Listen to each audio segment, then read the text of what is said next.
of improbability. How did Scientology management respond to the Scientology public about Debbie Cook's letter and its references to Hubbard?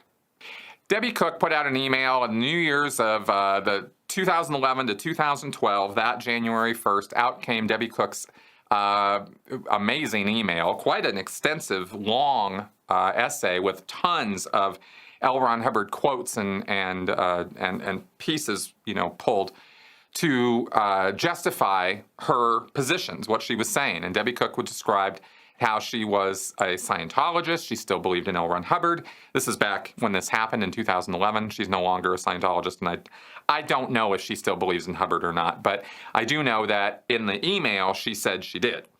And she was, and this email was sent out to 5,000 Scientologists, and it laid out how David Miscavige was ruining the church and ripping everybody off, how there was all this money in the banks that and the church reserve accounts that wasn't being used for planetary dissemination. It was just stacking up there.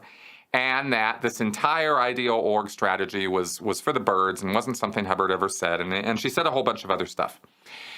Now, most of you guys have probably heard about it. The church's response to this was terse. It was short. It was to the point. It was, she's a declared suppressive person. You are not to listen to her or anything about that. Everything she had to say was complete bunk.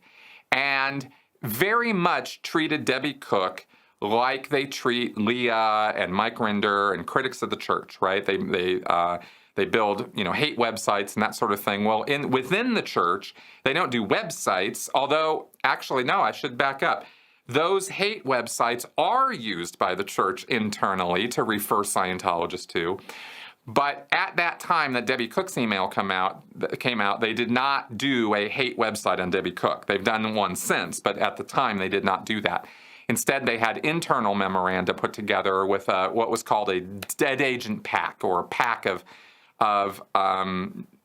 information. Usually it's newspaper clippings or media or other evidentiary writings that will show that the person who is being countered is a liar and a thief and a scumbag and out ethics and not to be believed. And within the world of Scientology, if somebody is known to be committing suppressive acts or overt acts, what are bad deeds, sins, all of these are synonymous.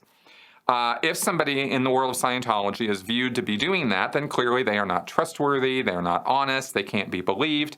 And that's why Scientology works so hard to just try to discredit any way they can. Leah, Debbie, Mike, etc.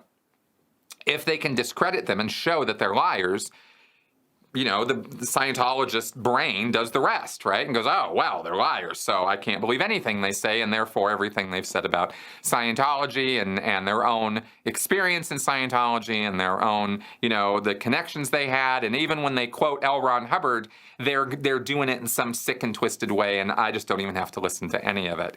It's very all or nothing, black and white thinking. Surprise! That's what happens in cults, and that's what they're trying to get that response from the Scientologists. They're trying to say, okay, she lied here and she lied here. Do I need to say anything else? And the Scientologist is like, oh no, I'm good. That's all I needed to hear. It's really pretty much almost that easy most of the time. They really have a deep confirmation bias towards, pro-Scientology. So when Debbie Cook's thing came out, it didn't really take a lot for loyal Scientologists to feel like they'd been debunked on it.